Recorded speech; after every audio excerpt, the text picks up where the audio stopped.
Bonjour à tous, c'est Killer qui vous parle pour la troisième partie de notre live construction consacrée au set Ninjago 2012, l'attaque du buggy Funkfire, donc référence à 9445, et donc souvenez-vous, dans la partie précédente, on a commencé le buggy serpent, voilà, donc partie en toute technique, hein, ça va être pas très intéressante, qui a été utile pour fixer les roues et la base du véhicule, donc maintenant, il est temps de passer à la partie 3 avec le second mode d'emploi qu'on va ouvrir avec l'odeur de papier. Bonheur de papier, tiens, voilà. Et il est temps de passer maintenant à la tête du serpent. On va construire donc avec notre sac numéro 3. Oh, 3 petites pièces. Verte et noire majoritairement. Ok, ça c'est une ouverture sachet moche. Voilà, une ouverture sachet moche, comme on peut le voir. L'ouverture qui est moche, pas sachet. On fait en sorte que tout tombe bien. Je mets ça ici. Bien sûr, le petit sachet, enfin petit, pas tellement quand même.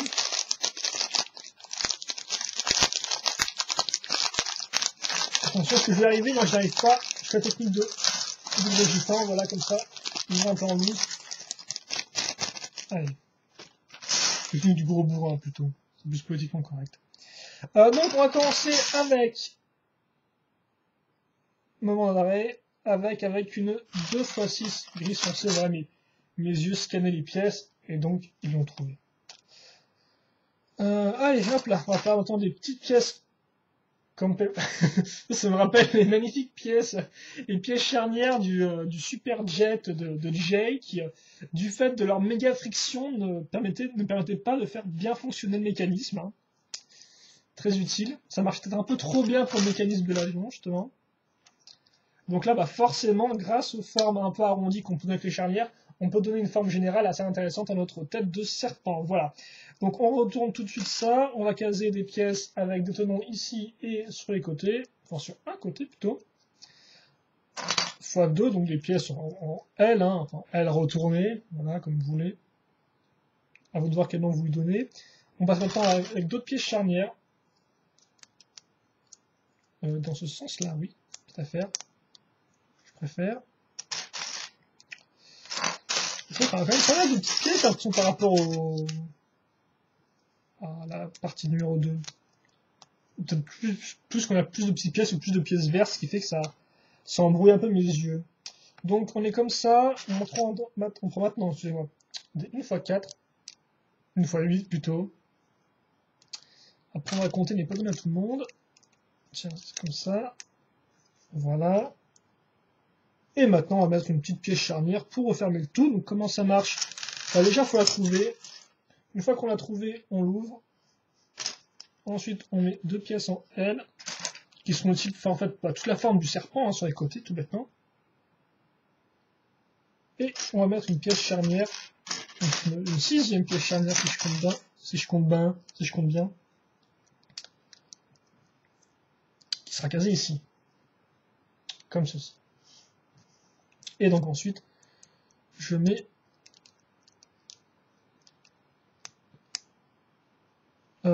qu'est-ce que je mets en fait? Parce que si j'essaie de mettre ça, mais en fait là j'y arrive pas. Il va falloir un peu ajuster mes charnières. Ouais, comme ça, voilà. Comme vous pouvez le voir. Voilà à quoi ça ressemble. Ouais, je suis dans le même niveau, je vérifie bien et tout, mais non, je suis dans le bon. Je suis dans le bon. Voilà. Allez, on enchaîne. Avec 4 pièces, une fois 4. Donc sur les côtés. Et quitte à faire pour voilà, refermer ça par rapport à la pièce en L, en fait, ça fait que quand on a le bord qui sont bien alignés ensemble, enfin les bords qui sont bien alignés ensemble,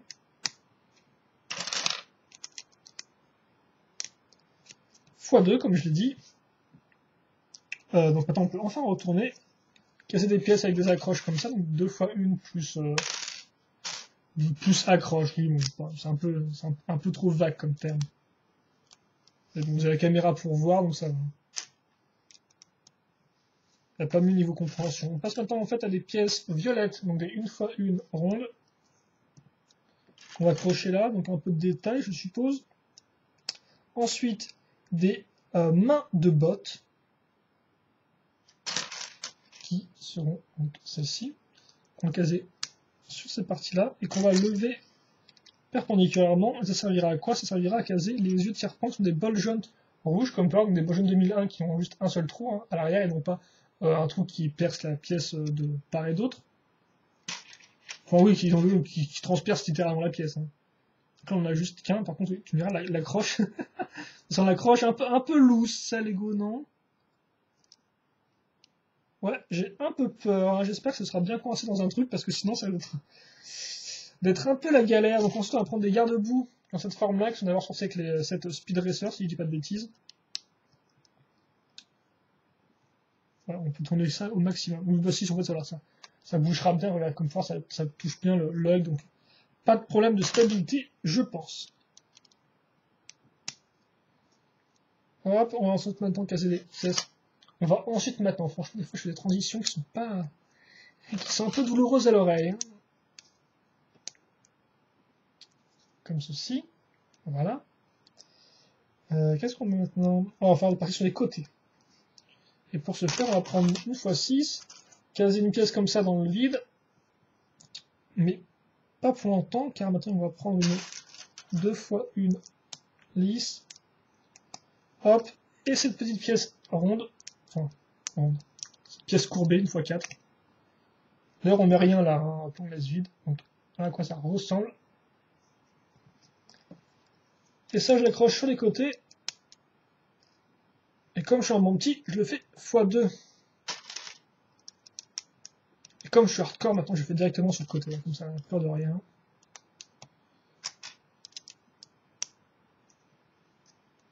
Hop là. Voilà. Est-ce que je suis dans le bon là? Oui, de toute façon, ce là je ne peux pas les accrocher au-dessus parce qu'il y a ça qui est devant le chemin, qui est dans le passage.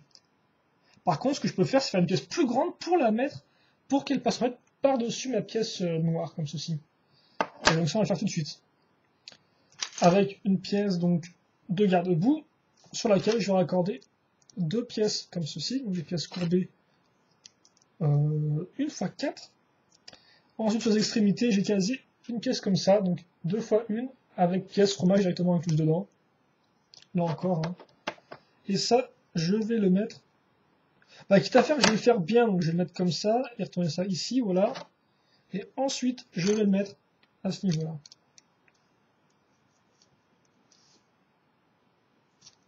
Comme ceci. Ça va être un petit coquin, lui, avec son œil, avec sa paupière inférieure qui remonte un peu, là, comme ça.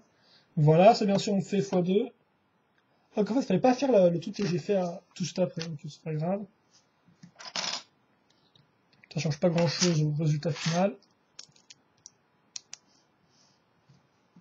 Hop là, on fait pareil. Un petit x2 des familles. On met la pièce ici. Hop.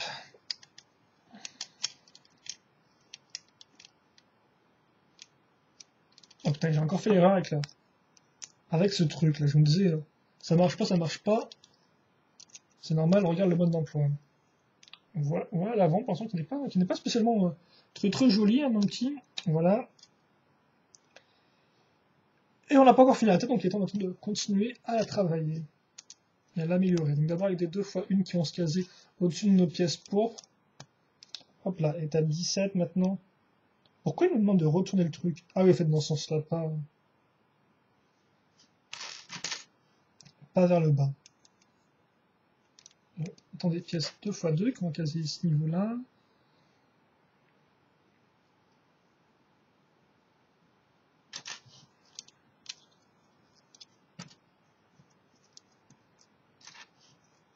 Là, à nouveau des pièces pourpres. 1 fois 1 ronde. Cylindrique. D'autres pièces pentues qui vont venir se mettre. Enfin, pentues courbées plutôt.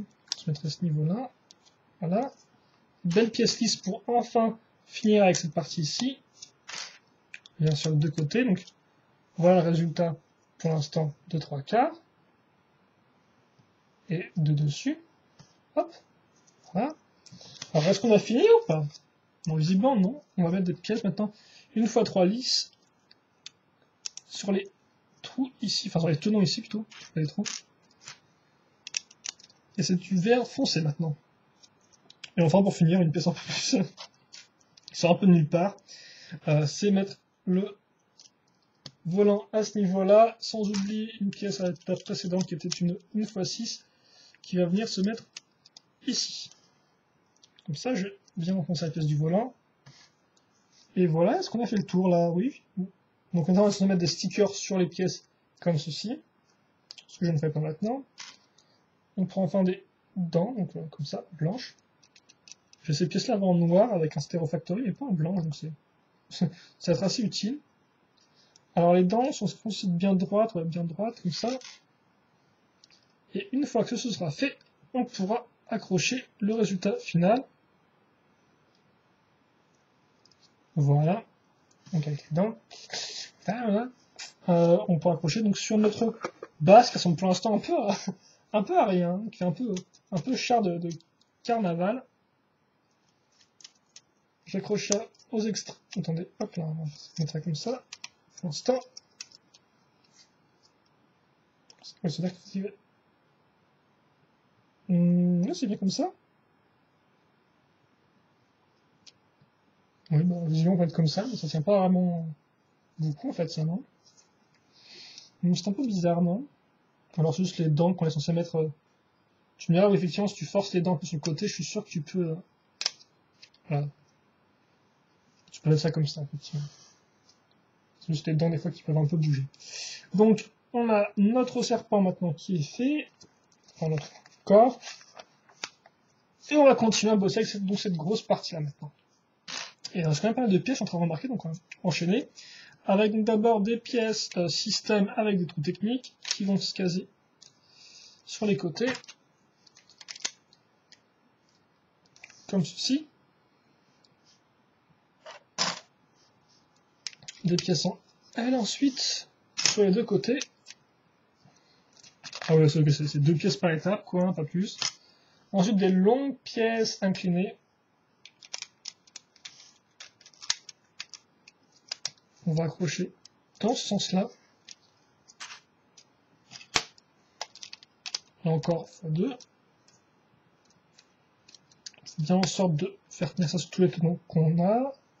Maintenant, sur les côtés, on va caser donc des pièces pentues. J'ai quand même l'impression qu'il faudra mettre des vieux stickers dessus, ce qui fait absolument pas envie. Voilà. Et voilà comment ça rentre dessus par rapport aux différents niveaux de... oui, aux différents volumes, quoi. Et ensuite, on va faire des deux côtés.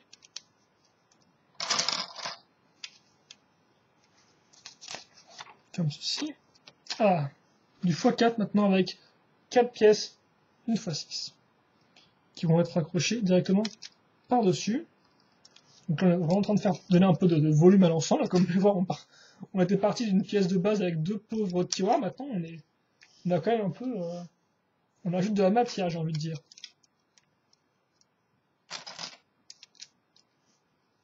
Voilà. Des pièces à arche, encore des nouvelles pièces, c'est toujours plaisir d'avoir un maximum de moules différents, j'ai envie de dire. x3, comme ça, donc une belle rangée de pièces archées. Ou arquées, je sais pas trop.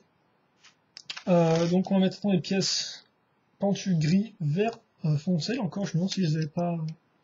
Je pense pas les savoir où avant. Et comme pour cette partie-là, on va mettre d'autres pièces inclinées, mais cette fois-ci, enfin inclinées. C'est un peu bizarre de les incliner. Donc deux pièces comme ça, enfin deux pièces avec diagonale, ici.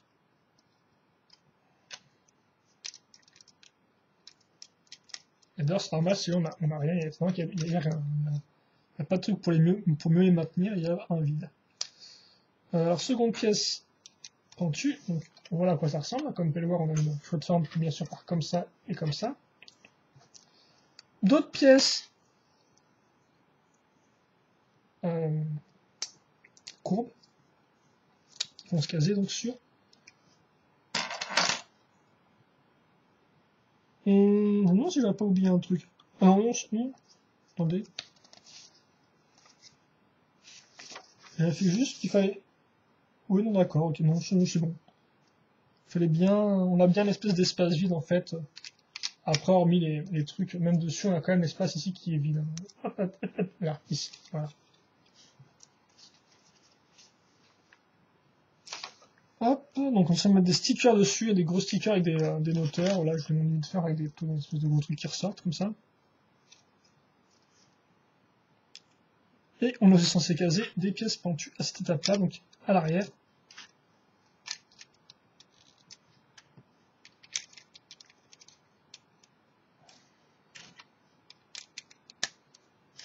Voilà. Et maintenant, on va laisser ça de côté pour l'instant, car là, on va faire, je pense, la base qui permettra de tenir la queue, là, qu'on pourra d'ailleurs bouger. Donc on va prendre cette pièce-là, et une pièce comme ceci, qui servira à faire les petits crans. Là encore avant, ce n'était pas une pièce à cran, c'était une pièce avec une simple barre ronde qui ressortait.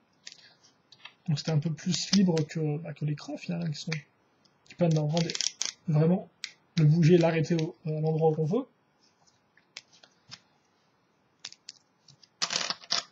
Une fois 4 et une fois 2.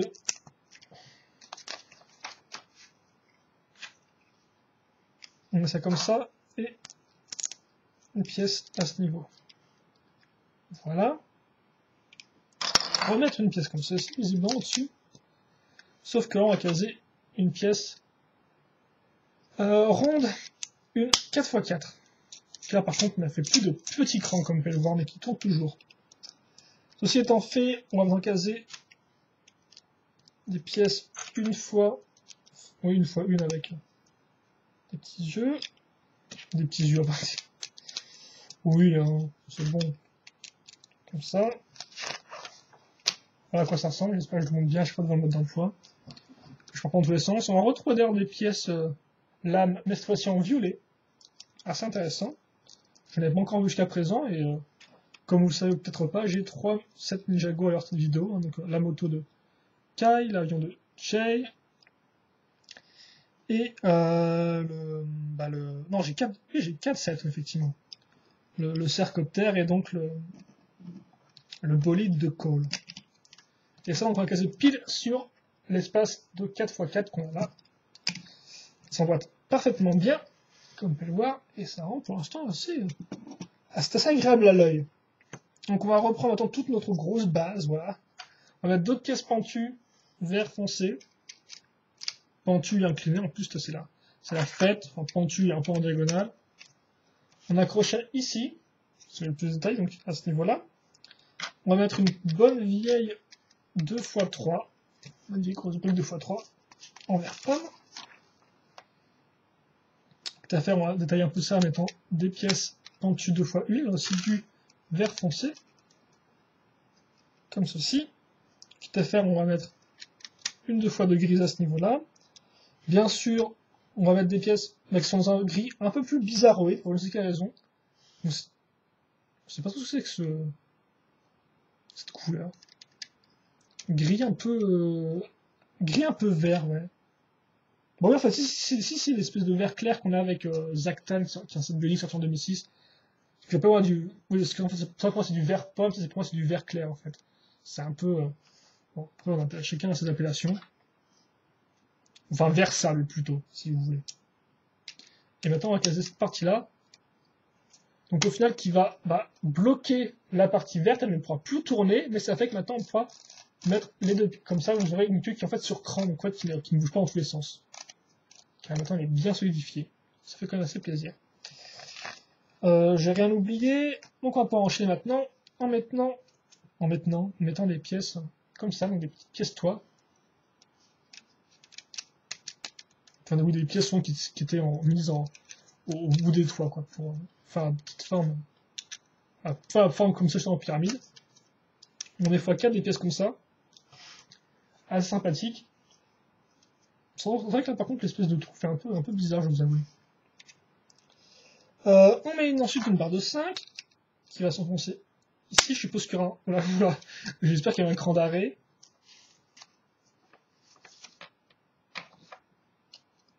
On met maintenant cette pièce-là. Oh, d'accord. Après, ça va être un peu moins précis que le faire manuellement. Mais ok, d'accord, là. Voilà, comme ça. Ok. Et enfin, on accroche notre vide Alors, devant, je disais qu'il était bleu, mais en fait, elle est plus un peu dans les teintes pourpre, hein, plus pourpre transparente. On va accrocher comme ceci. Voilà. Et là, on va passer maintenant au sac numéro 4. Donc, je vais refermer ça pour l'instant. Je vais vous montrer nos résultats jusqu'à présent. Puis là, quand même, on a fait un peu plus de mécanisme. Hein. On a l'ouverture de la bouche, l'ouverture de la vitre et la rotation de la cuve. Par contre, on va toujours pas étudier un peu les roues là, avec l'espèce de pièces ici. Donc je pense qu'on va voir tout ça dans la dernière partie, hein, partie 4. Et donc avant de se quitter, on va monter une petite figurine en plus. Ce sera l'ami Jai, qui maîtrise la foudre. Lui par contre, comme vous pouvez le voir, maintenant je vais vite fait, hein, les épaulettes argentées, mais avant aussi son corps. Alors je pense que c'est un des seuls ninjas à avoir un bras de couleurs différentes. Dans le dessin animé, c'est métallisé. C'est une série en 3D, série d'animation.